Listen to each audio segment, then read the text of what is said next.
wildlife, the majestic megafauna of East Africa, elephants, lions, cheetahs. And he did it in a characteristic way by depicting the deaths in iconic images and writing about his own experiences, using texts from classic books related to Africa. But it wasn't just the content of his work that was avant-garde. His perfectly recognizable style, too, anticipated so much of the way we see now.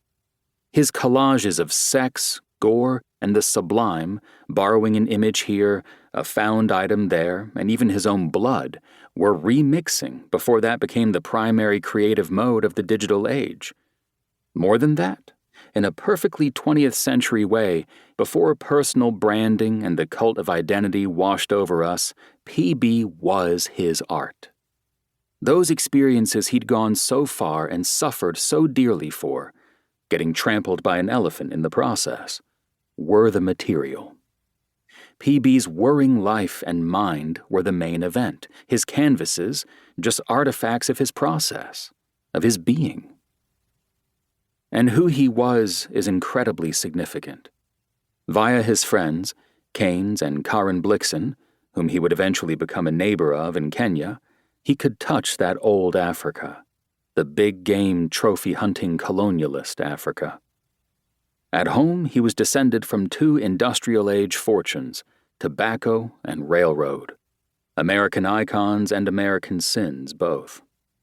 He overlapped or interacted with many of the great artistic traditions of the 1900s, from his collaborations with the painter Francis Bacon to his dialogues with Warhol, from Picasso to experimental film with the Mekas brothers.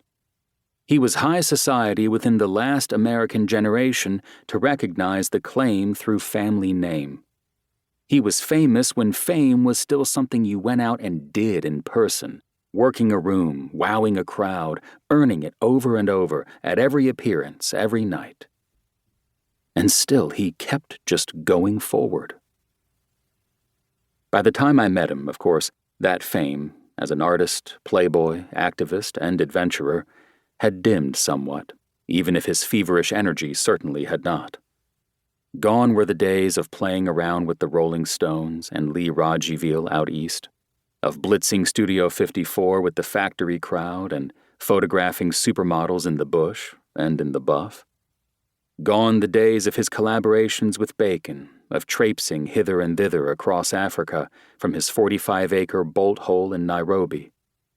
He was 78 at the time, and no longer really producing books or shows of his art, though he was still making it. He was incapable of not pressing the world through the thresher of his vision and process.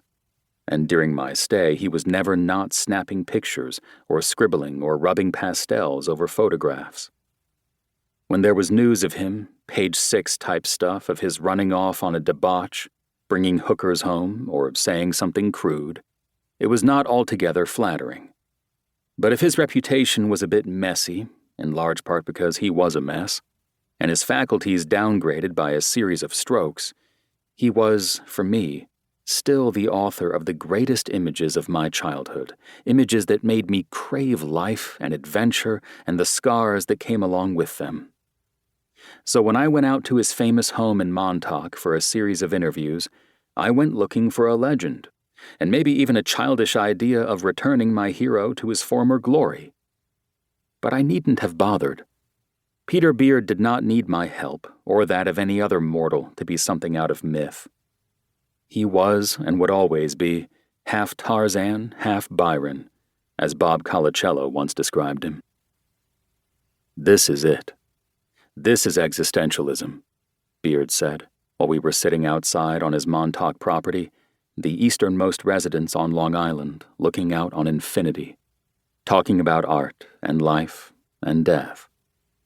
Spring was then rushing into full bloom, and with it, dozens of birds and the families of local deer were celebrating the warming sun with song and wobbly-limbed dance.